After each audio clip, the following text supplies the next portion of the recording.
কতবার ভাবি জব ছেড়ে মোমো স্টল শুরু করব, কিন্তু তারপরেই মনে পড়ে আমি তো মোমো বানাতেই পারি না। তাই ভাবলাম একবার ট্রাই করেই দেখা যাক। 250 গ্রাম চিকেন কিমার মধ্যে দিয়ে দিলাম একটা মিডিয়াম সাইজের পেঁয়াজ কুচি, ধনেপাতা, 1 চামচ গোলমরিচ, স্বাদ মতো নুন আর গরম তেল।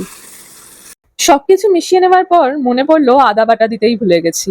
আদা বাটা দিয়ে আবারও ভালো করে মিক্স করে চিকেনটাকে 30 মিনিটসের জন্য ফ্রিজে রেখে দিলাম। ততক্ষণ মোমোর ডোটা প্রিপেয়ার করে নিই। মোমোটা হেলদি করার জন্য ময়দা স্কিপ করে নিয়ে নিয়েছি 1 কাপ আটা, সঙ্গে নুন, তেল আর গরম জল দিয়ে একটা ডো বানিয়ে নিলাম। এবার এই ডোটাকে লুচির মতো শেপ দিয়ে এর মধ্যে মোমো স্টাফিং অ্যাড করা পর্যন্ত সব ঠিক ছিল, বাট মোমো প্রপারলি ফোল্ড কিছুতেই হয় না। রীতিমতো 50টা ইউটিউব ভিডিওস দেখার পর কোনো রকমে একটা ফোল্ড করলাম, যেটা মোমোর থেকে বেশি মোদকের মতো দেখতে লাগছিল। যাই হোক, কোনো রকমে বাকি মোমোগুলোর এইরকম জঘন্য শেপ দিয়ে 15 to 20 মিনিট স্টিম করে নিলাম। একটা সেদ্ধ টমেটো, 2টো সেদ্ধ শুকনো লঙ্কা, রসুন, ধনেপাতা আর নুন অ্যাড করে পেস্ট করে নিলেই রেডি মোমোর চাটনি। টেস্ট কিন্তু বেশ ভালোই হয়েছিল।